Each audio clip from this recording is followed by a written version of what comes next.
wife Mary is up here. That's what we've done almost all our work jointly here. First, a question: how many have used our polarized in system before? The polarizer overlay technique. Okay, there are polarizers on every table. Everyone will need one of these polarizers.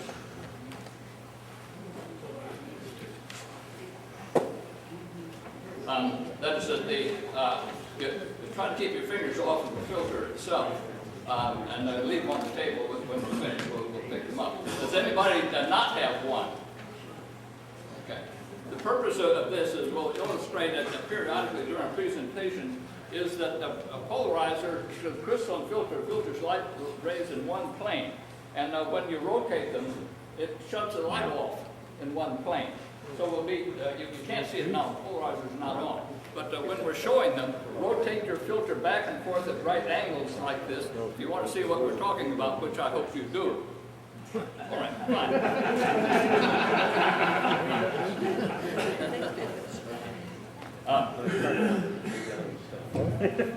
Can you pick up my voice? I can't, I'm going to be pointed that way. And so if you can't hear, either be glad or let us know so I can get closer to it. Okay, fine. We appreciate the masterful presentation by Rex Morgan last night about the history and many other aspects of the shroud. I'm going to give just a brief bit of history, and I appreciate very much Dr. Ullman presenting the material here, so I'll just kind of skip over some of the material, which is somewhat repetitious.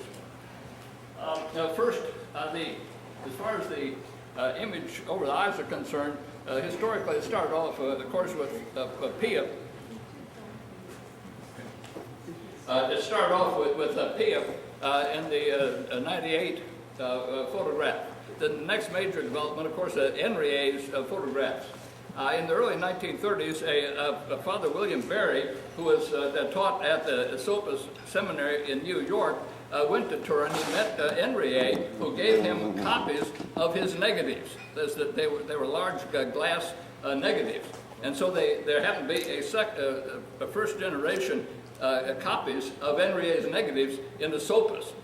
That is that the importance of this came about when the Holy Shroud Guild was established in 1951 by Father Otterbein, president, and the vice presidents were Father Peter Rinaldi and Father Frank Files.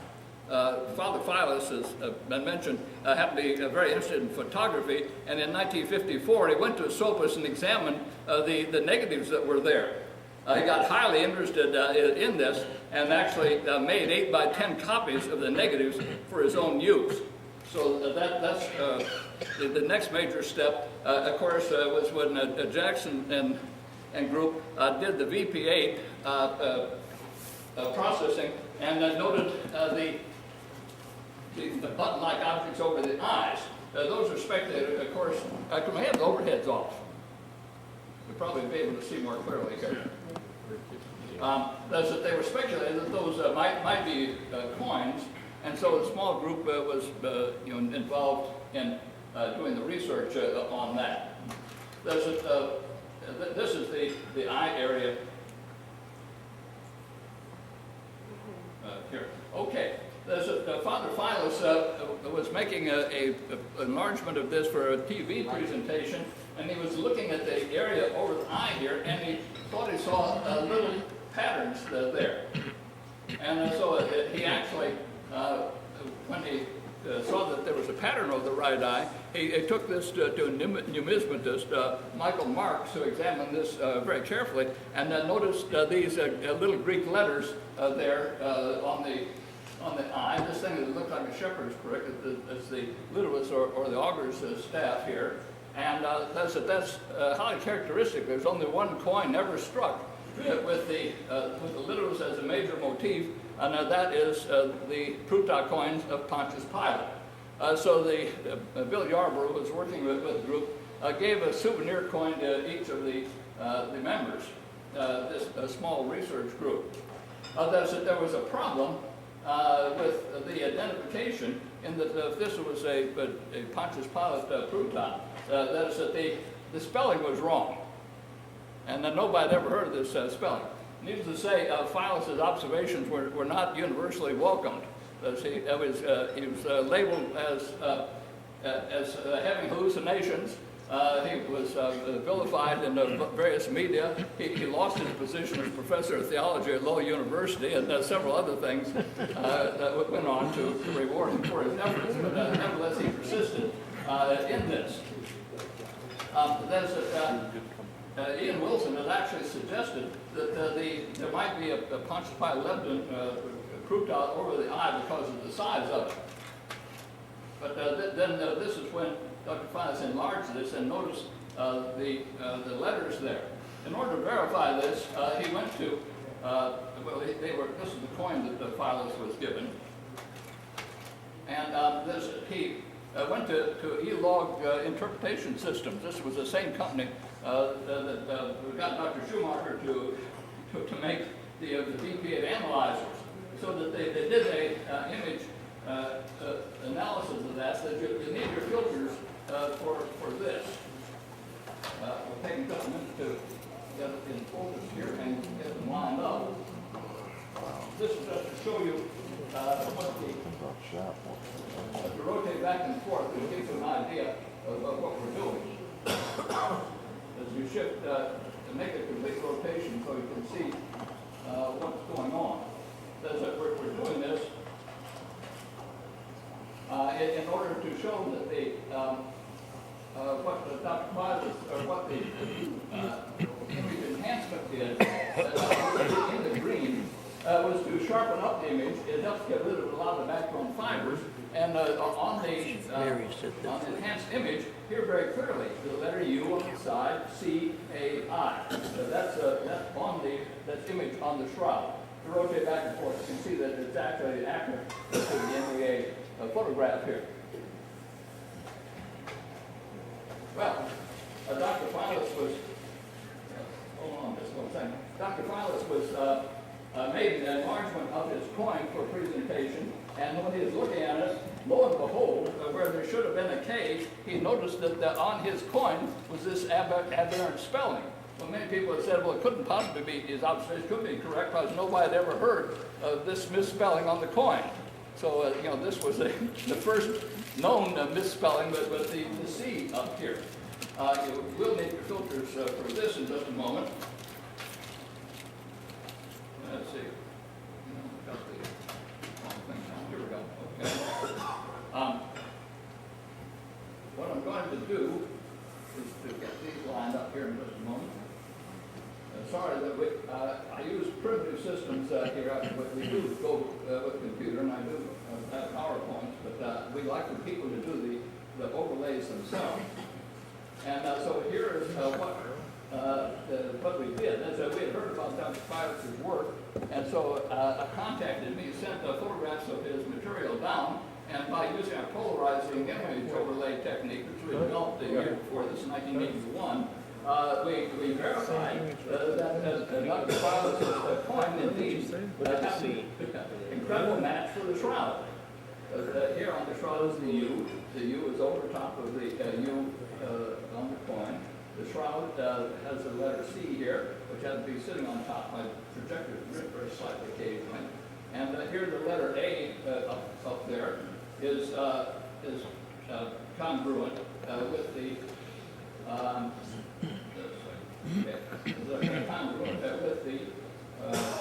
shroud and the coin. What we're referring to as congruencies are that there's basically a similar image in the two places where you're examining. These are discrete images in the two places on the superimposed images. Now, I showed this overlay to Dr. Alan Adler in 1981, and when he looked at this, he literally jumped up and down and said, "That's a coronal discharge." That's it. Of course, he was trying, as a number of others were, trying to figure out how the image got on the shroud. What he noted is if you rotate back and forth, even small places like, say, on the letter U here, on the coin, to rotate back and forth, you can see high points and irregular surfaces that are imaged on the shroud. To show how fine this detail is, if you look at the coin, there's the tail, it's a upsilon, and if you rotate back and forth, you can see tiny little images off of that tail. The letter C is right on here.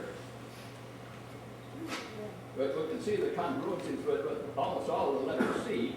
On the coin, the letter A is not well struck. You can see the left strut here and the crossbar here. You rotate back and forth, you can see that that is congruent there as well. Okay, even if you look at the coin, there's a die defect. The circular thing right there does not belong there. It's just a mistake on the die. If you rotate the shroud, there's the same die defect on the shroud. So that, and if you pick out virtually anything in the green on the shroud and rotate the coin, you see you're getting images off of that. We'll look at that in more detail later on. But this is what Dr. Adler recognized as being typical chrome discharge, where you're getting the image off the irregular surfaces and high points of the object.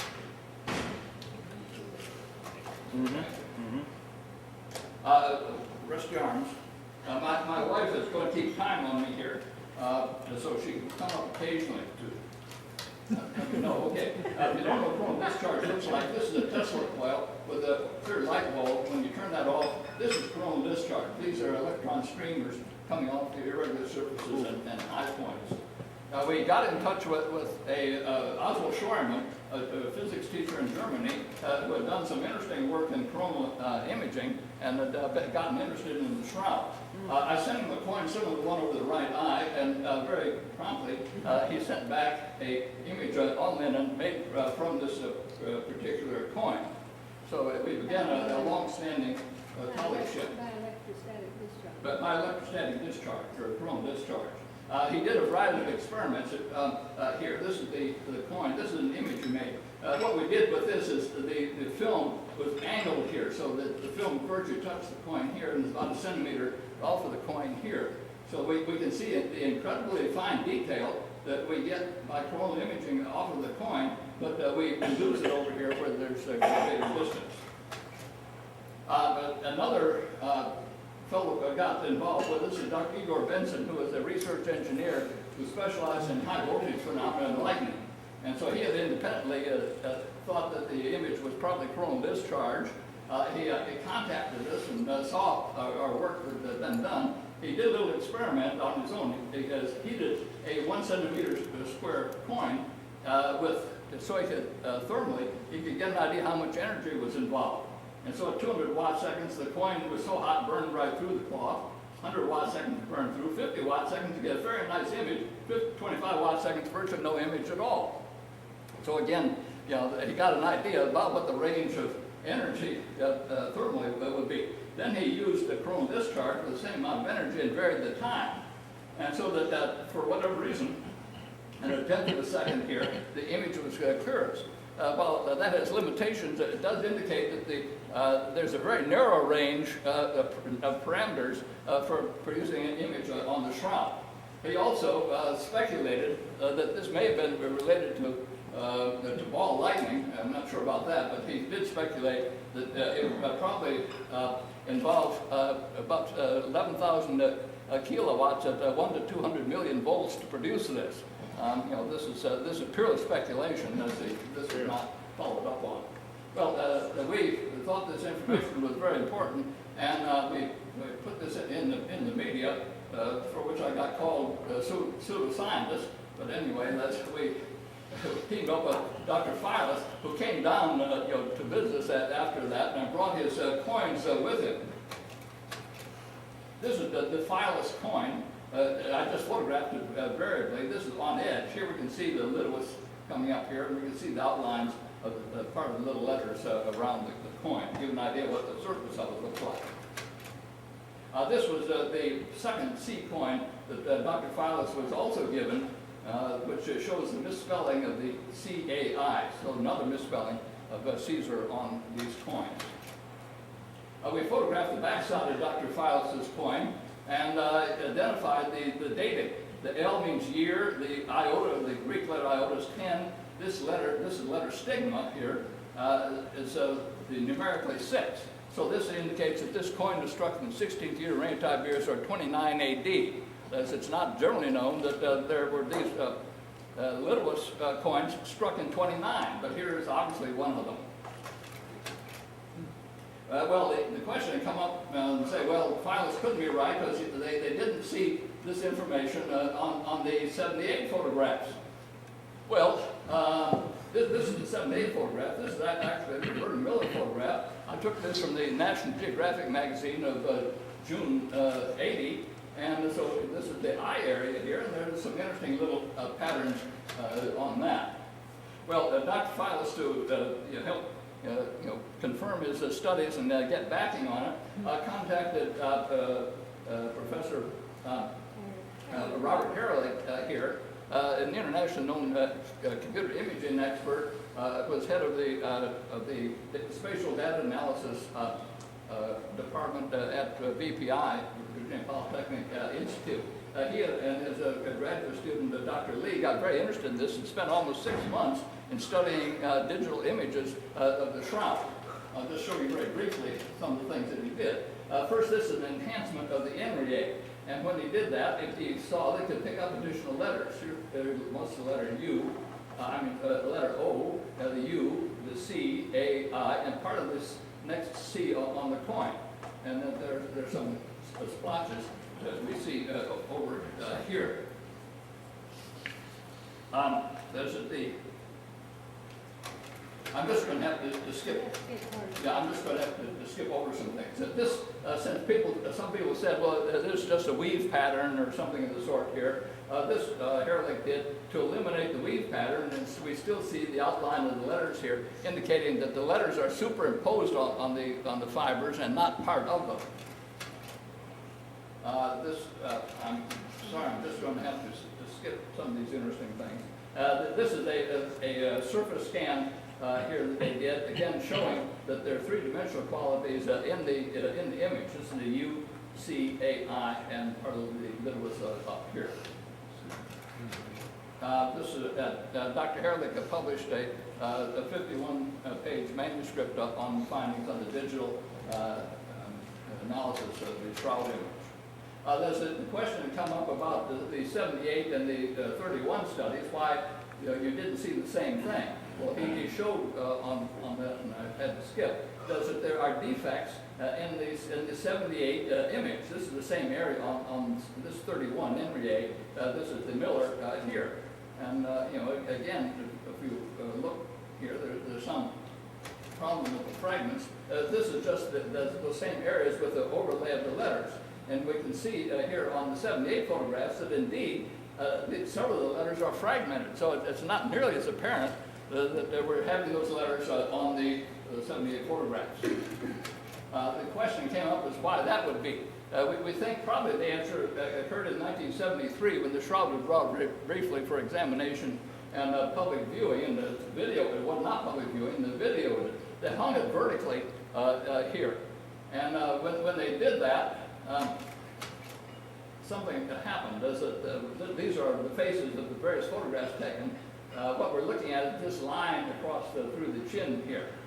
So here we see a line approximately the same. All of a sudden here in the 73 image, we notice the line is markedly out of line, and you can see that the face is markedly distorted here. As that the eyebrow here is pulled grossly out of line. Back in the 78, things have gotten back in shape again here, so that there was obviously a gross abnormality. And the great stretching this Mary did to experiment with this, we just put the tension on the cloth as we would anticipate from the vertical stretching, and we would see the stretch line went virtually through the coin in the right eye. We think that probably pulled some of the threads and got them out of line so that they're no longer apparent what's on there. Now this is just shows that there's still slight variations between the two photographs. Well, okay. There's actually Phyllis was given in 1985 a photograph directly from the originals in Turin.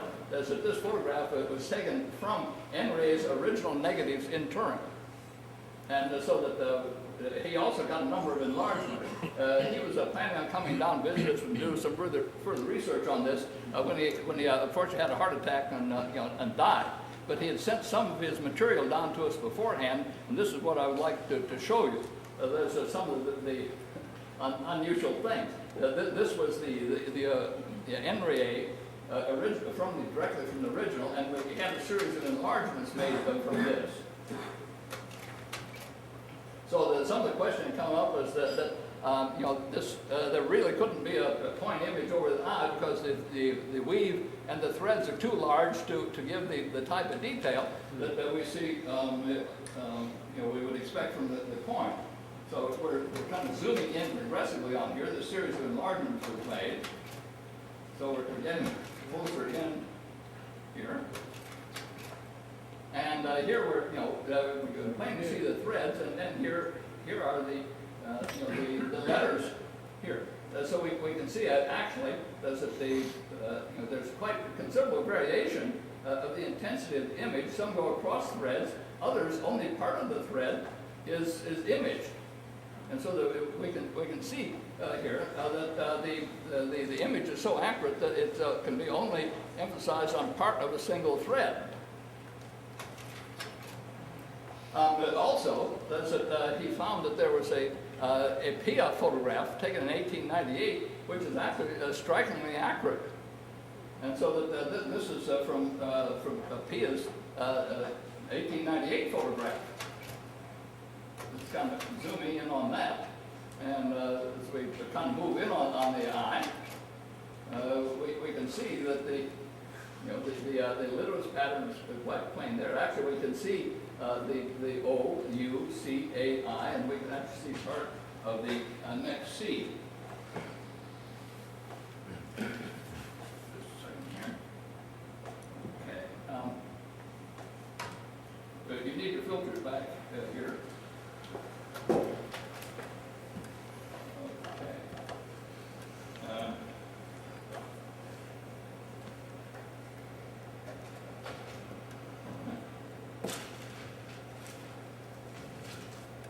Try it. Take me just a minute to get these lined up here.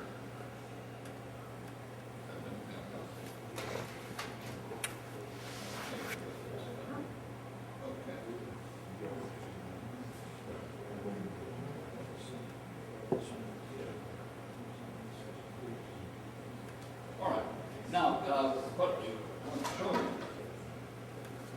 here is that if you compare the P, the Pia, and the E, the Enrier, you can actually see that virtually everything is duplicated there.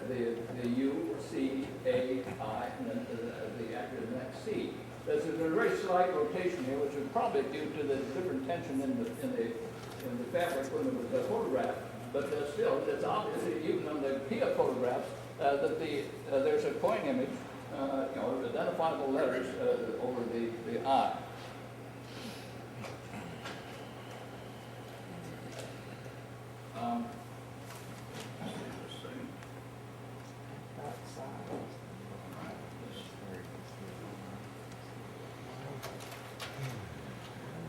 This is just to show that the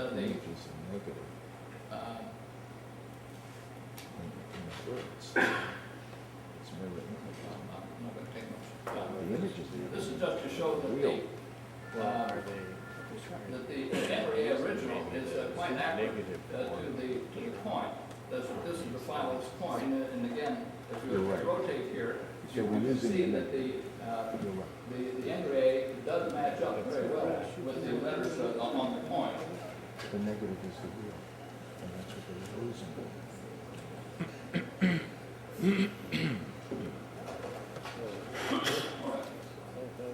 Now what we're going to do is, I was going to give since a number of people are kind of skeptical about this image, I was going to see about having a short lesson in congruency counts here. But I'll abbreviate the lesson here, but if you use your filter, we'll go around here very, very quickly. Here's the letter U here. Superimposed. Let's see, I'm not lined up well here. Yeah. Sorry.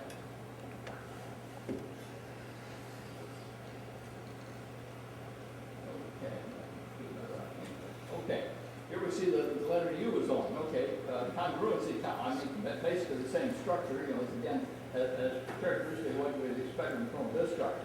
Letter C, point of congruence, the whole thing. Actually, if you pick out little tiny parts of it, the point of congruence is there. Letter A, point of congruence. The defect, point of congruence. Letter I, point of congruence. If you look at point of congruence, the rotate here, point of congruence. This thing, point of congruence. Down here, point of congruence. Well, anyway, that is it. Ray, are you looking at this? Yes, I was. Okay. Okay. You know, this is how we would tabulate these. You know, you know I'm an arch skeptic. Yeah, right. So what Mary and I would do, we would sit down and go over. We do all of our work jointly anyway, so that this is not an imagination or putting things together. At least we jointly hallucinate. But anyway. 54 years of marriage may result in that. But anyway, we would take each little point here and see whether it is congruent with the coin. And so what we would do, we then plot it out in red. These are points of congruence. So if you want to study this, this is actually visible on our website. And if you want to spend a rainy afternoon, you can go sit down and do this yourself. But all the things in red are congruencies. And we tabulated here 211 points of congruence between the shroud image and the phylus coin. Of course, it's not the same coin. We can tell that the coin formed the image on the shroud. You can see the top of the A. It's not on the phylus coin. These are very crudely struck coins here. And the marks in blue don't match. We don't expect the perfect match here anyway. We feel the importance of that. And I've been to a number of statisticians who have never given me an understandable or usable explanation of this. We use fingerprints. This is my index finger here. This is a coin similar to the one, a Plutarch one, similar to one over the right eye. And so that this is how fingerprints are matched. Is that in matching fingerprints, they just match up these minutiae or these little friction ridge points here between the two fingerprints being compared. And in the court of law, it takes only 14 points of congruence to determine statistically that's the same fingerprint.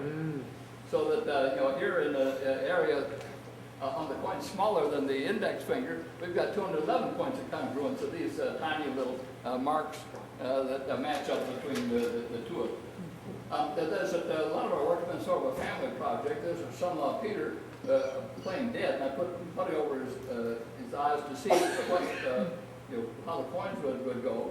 And then Mary draped a scarf across, and we see that the shroud would virtually hit the coin over the right eye at that area. The coin over the left eye is further away. It's a centimeter or two away from the cloth. So as the Stirp group showed, the density of image on the cloth is directly proportional to the distance between the shroud and the body.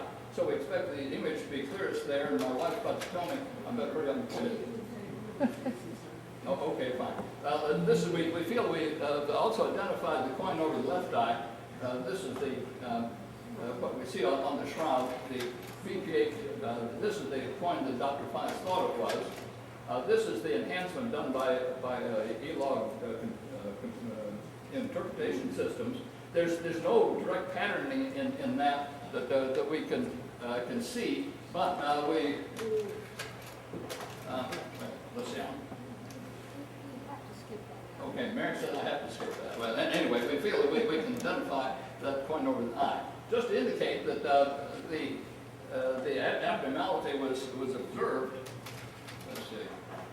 Here, there's on the shroud itself. The early artists thought this was a living image, that the eyes were open here. But if you notice, if they're open, the irises of the eyes are off-center. There's external esotropia here, if you want. Here, the eyes are abnormal, and here we can see that they aren't quite centered. And here in the early depictions of Jesus, these are mostly from the Roman catacombs. If you look at the eyes, they're almost always slightly eccentric. These are other catacombs. Again, notice that the eyes are eccentric. a very strange thing, to keep on showing. This is a series of Byzantine coins, again, which use the shroud as the basis for them. These are 692 up here, 705, 945, and well, that's a historic one. But anyway, the Byzantines had lost access to the shroud for this 705 image. And so that they used another image, probably what's called a Camuliana image, to produce this. And we can see that the eyes are, again, off-center in all of them, except for the one which did not have access to the shroud, and their eyes are straight forward. So, Mary says stop, so we'll stop that one.